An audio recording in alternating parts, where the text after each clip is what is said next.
दिलीपजींना तीच विनंती करेल. खोतकर साहेबांनी शेवटी जे बोलले होते ते मलाही वाटतं की अतिशय मलाही पटलं ते, की काय होतं की आंदोलन असेल तर त्या पद्धतीनं कुठेतरी ते त्या आंदोलनाचं इथलं स्वरूप असेल तर ते प्रत्येकाला समजावून सांगणं वगैरे. तर त्याच्यामुळं कुठेतरी आपण स्थगित करावं.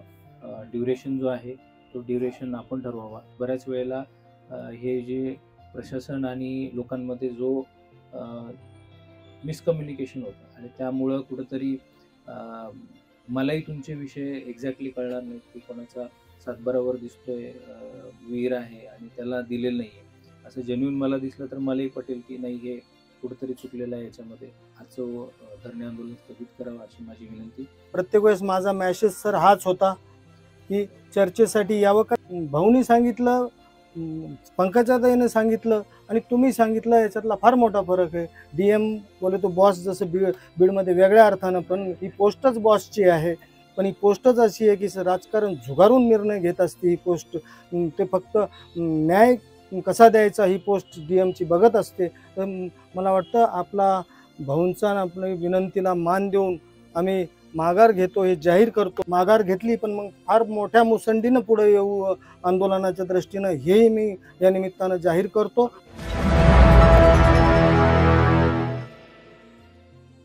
आज काय झालं, सकाळी खोतकर साहेब इथे आले, त्यांनी आंदोलकांशी चर्चा केली. आज सगळे आंदोलक इतके म्हणजे तीव्र भावना होत्या की 5 तारखेला आत्मदानाला तिथं गाडी, बैल, माय मावल्या, गाई, सगळं गुरंढोरं सगळं घेऊन जायचं होतं. आणि ते करायचं म्हणजे करायचंच ठरलं होतं, कारण की आता माघार नाही, कारण कुणी विचारायलाच तयार नव्हतं. पण आमदार अर्जुनराव खोतकर यांनी एकदम मित्रत्वाच्या भावनेनं सगळ्यांशी संपर्क साधला. मलाही त्यांनी बोलतं केलं आणि माझा एक हात पकडल्यासारखं की नाही, आता तुम्हाला ऐकावं लागतं. आणि आपण पहिल्यापासूनच आम्ही सकारात्मक चर्चेला तो तयारच होतो की प्रशासनानं यावं, चर्चा करावी, लगेच आज निर्णय घ्यावा असं आम्ही याच्यावर काही हे नव्हतोच. आम्हाला फक्त चर्चा घेऊन तोडगा काढावा, शेतकऱ्यांच्या मागण्या समजून घ्याव्या आणि ते प्रॅक्टिकल असावं. तुमच्या याच्यात कायद्यात काय बसतं आम्हाला काय घेणं देणं. तुमचा कायदा जर आमच्या मुळावर येणार असेल, आमचं बुलडोजर फिरणार असेल, देशोधडीला लावून असेल, तुमचा कायदा काय कामाचा. तर मग त्यांनी ते बोलले.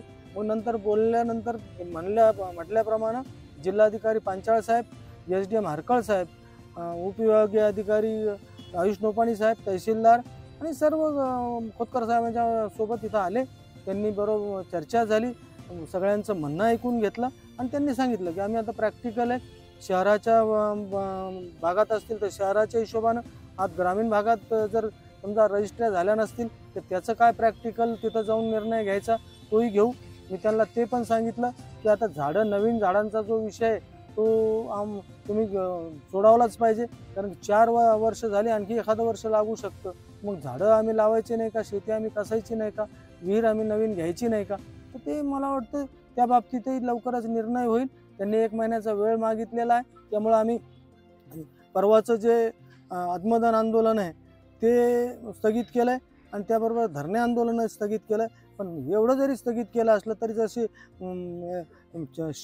हे आपला शेअर जसा झेप घेताना एकदा मागे सरकतो तसं होऊ नये म्हणजे झालं. कारण की येणाऱ्या काळात महिनाभरानंतर परत जर आम्हाला भूमिका घ्यावी लागली तर ती माघार नसेल आणि ते प्रशासनाला, शासनाला आणि महाराष्ट्राला परवडणारं नसेल. हे या निमित्तानं तुमच्या माध्यमातून मी इशारा देऊ शकतो. खोतकर साहेबांच्या प्रयत्नांमुळे कुठून कुठे या लढ्याला यश आलंय, तुम्ही जे लढा दिला होता असं आपल्याला वाटतं? मी त्यांच्याच प्रयत्नामुळं, कारण की सातत्यानं आमचे तर देवमूर्तीवाल्यांचे त्यांचे संबंध आहेत, त्यांच्या मतदारसंघात येतो. पण इथं परतूर, मंठा, परभणीचे आलेत तर त्यांचा काय संबंध होता. पण ते सातत्याने आंदोलनाच्या काळात 3दा आम्हाला इथं येऊन भेटले. कुणीही भेटलं नाही, प्रशासन आलं नाही. त्यांनी प्रशासनाला गळ घातली, पालकमंत्र्यांना बोलले, त्या DPTCच्या बैठकीत बोलले, ते शिंदे साहेबांना बोलले, आमच्या इथून सगळ्यांना फोन लावले. त्यांचं फार तळमळ होती आणि त्यांना असं वाटत होतं की आपल्या समोर आपले शेतकरी जर एखादा चुकीनं आत्मदान केलं तर ते चांगलं होणार नाही, म्हणून त्यांची तळमळ होती. आज सगळ्यांचाच या निमित्ताने जीव भांड्यात पडला असेल तर मी परत एकदा सगळ्यांना इथून जालना ते नांदेड सगळ्यांना आश्वस्त करू इच्छितो. आपण सगळं एकत्र आलो तर आणि आपल्याच करता जगायचं शिकलो तर मला वाटतं एकही प्रश्न मार्गी लागला असं होणार नाही. तुम्ही नेतृत्व कुणी असू द्या, दिलीप राठी एक क्षुल्लक बाब आहे, एक पुढं आलो आणि सगळ्यांनी त्याला मान्यता दिली. कुणी नेतृत्व असू द्या, कोणत्याही पक्षाचा असू द्या, कोणत्याही समाजाचा असू द्या, एकत्र या, निर्णय लागेल आणि त्या निमित्तानं आपण पुढे जाऊ. आंदोलनाची पुढची दिशा काय राहील जर 1 महिन्यानं रिझल्ट पुन्हा सरकारनं चाल ढकल केली किंवा प्रशासनामार्फत तीच भूमिका राहिली, पुढची दिशा काय ठरणार? मतदानापेक्षा असं राहील की आपण नाही संपवायचे, 4-2 संपवायचे, म्हणजे काहीतरी इतकी अद्दल घडवायची की असं एक महाराष्ट्रात नाही देशात एक उदाहरण सेट झालं पाहिजे. झालं वेगळंच काढलं, केलं तर काही नाही, तुटफुटं काही झाली नाही. क्या बोलते, खाया पिया कुछ नाही, ग्लास फुटे बाराने, असं आंदोलन करू की साला विचारही केला नसेल की असंही काही आंदोलन होऊ शकतं का आणि त्याच्या निमित्तानं सगळा समाज सगळं एकत्र होऊ शकतं का, हे दाखवून देऊ आम्ही त्यांना. शेवटी हे जे शेतकरी आज एक झाले, असं कधी पाहण्यात येत नाही की लवकर शेतकरी हे आपले आपले मुद्दे असतात, आपले आपले भांडत बसतात, पण आज एका मुद्द्यासाठी विविध शेतकरी एक झाले. पुढच्या काळात देखील हे शेतकरी तुमच्या पाठीशी जे समर्थक आहेत ते पाठीशी उभे राहतील असं वाटतं? नाही, ह्या निमित्ताने एक समोर आलंय की कुणीतरी शेतकऱ्यांचा नेता, कुठल्या पक्षाचा शेतकऱ्यांचं काही वगैरे असं काही नसतं. एखादा सामान्य माणूस जरांगे पाटलांना ते दाखवून दिलंय. या निमित्तानं आपण सगळ्यांनी मिळून ठरवलंय, मी एक निमित्त मात्र होतो. पुढं इमानदारीनं पुढं या, सगळ्यांच्या समोर निर्णय घ्या, सर्वांच्या समावेशक निर्णय घ्या, त्याच्यात आचपेच ठेवू नका, काही हातचं ठेवू नका. समाजाचं नेतृत्व असेल, समाज पाठीशी राहतो. शेतकऱ्यांचं नेतृत्व या निमित्ताने सिद्ध झालंय की शेतकरी बी एकत्र येऊ शकतात. धन्यवाद करावेच लागतील, कारण की केले तितके कमी आहे. गेल्या माझ्या 30 वर्षाच्या पत्रकारितेच्या काळात सामाजिक जीवनात जपत असताना मी अनेकांची कामं केली, लोकही माझ्यासाठी धावून आले. पण ह्या वेळेस मला इतका लोकांचा प्रतिसाद मिळाला की माझ्या कुटुंबापेक्षा त्यांना वाटत होतं की दिलीप राठेंनं आत्मदान केलं तर काय होईल, यांनी केलं नाही पाहिजे. ते कुणाला तरी सांगत होते की भाऊ तुम्ही बोला. भाऊंनाच सगळ्यात, भाऊ एकमेव माणूस आहे दिलीप राठेंना थांबवणारा. एका माईच्या लालमध्ये हिंमत नाही की मला एकदा निर्णय घेतलेला थांबवण्यासाठी. त्यांना गळ घालायचे की भाऊ तुम्हा, एक वेगळं वातावरण झालं. या निमित्तानं सगळ्यांचे, तुम्ही सगळे शेतकरी परभणीपासून ते इथपर्यंत सगळ्यांनी माझ्यावर विश्वास ठेवला, तुमचे तर धन्यवाद आहेतच. परंतु जालना शहरातील व्यापारी असतील, उद्योजक असतील, सामाजिक कार्यकर्ते असतील, मेनली जनसेवा ग्रुप असेल, सराफा असोसिएशन असेल, बाजार समिती असेल, सर्वांनी ते बंद करून इथं भेटी देऊन आमचं मनोबल वाढवलं आणि त्या निमित्तानं हे सगळं पाहायला मिळालं. आता एक सुरुवात आहे. मला वाटतं याच्यातून सकारात्मक दृष्टिकोन ठेवला, येणाऱ्या काळात आपल्या पद्धतीने निर्णय होईल.